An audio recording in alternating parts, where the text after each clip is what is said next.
Hello, my name is Julian Franco, and I'll be introducing the findings of Group 3's submission for the manufacturing process of polymer matrix composites.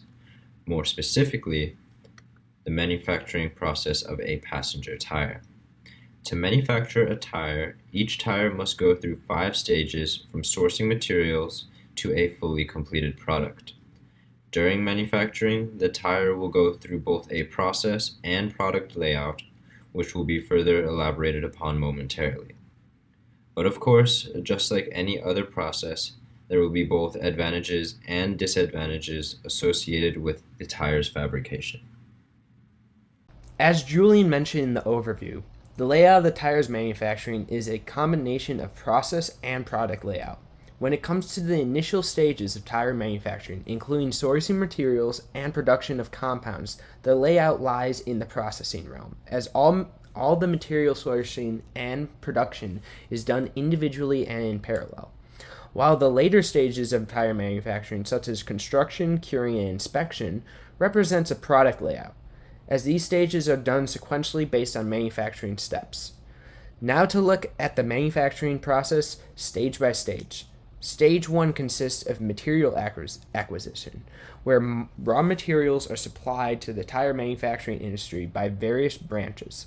These include steel for the manufacturing of steel belts and bead cores, chemicals and natural rubber to mix into compounds to yield reduced wear, better grip, and extended life of tires, and finally textiles to manufacture the cores for tire reinforcement.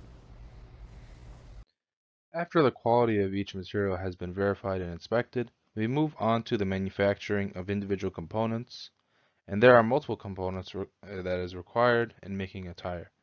Stage 2 discusses the components of manufacturing. The various components include pre-treated steel cords, which are supplied on a wire spools, which is embedded into multiple layers of rubber. Rubber material would make up the tread and textile cord, and the steel beads are made up of ring-shaped steel wires, sidewall, which are cut out to a particular tire size and turned out with an extruder, and the inner liner, which forms the airtight inner liner into a wide and thin layer. Each of these components are necessary in order to create a good quality tire.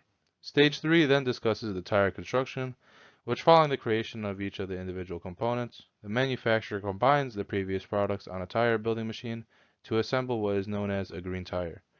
This is done in 2 stages, the casing stage and then the tread and belt assembly stage, which is then prepared for the vulcanization process. For stage 4 vulcanization, what we are doing here is that we are putting in the tire into a curing or vulcanization process. And what we're doing here is that we have it inside a press mold with a bladder. That bladder, what it does, it expands to a certain pressure and temperature also within that enclosing. It is able to imprint the tread marks and any markings on the sidewalls that are deemed important by the manufacturer, such as size, specifications, and other important markings that will be useful for the future of the life of the tire. So with this information, what we're able to do is that we're able to ensure that the temperature cures the whole process together and has the tire hold its original shape.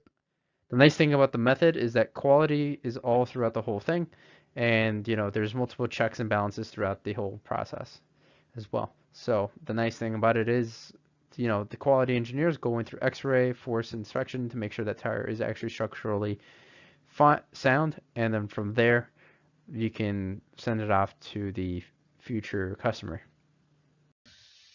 With every process comes advantages and disadvantages. Some advantages are that this process is very precise. Since all the steps are regulated, this leads to a very low variance within each tire. Additionally, with the use of nitrogen gas during the curing process, this reduces costs. This also helps stabilize the pressure during the vulcanization stage, as previously mentioned, which ensures an even cure. However, there are also disadvantages. The time it takes to cure is around 10 to 15 minutes. Each tire requires that amount of time to cure, which takes away from the mass production. Also, the use of steam in the curing process is pretty expensive and considered high in maintenance. All in all, here are the articles and resources we used for this presentation. Thank you.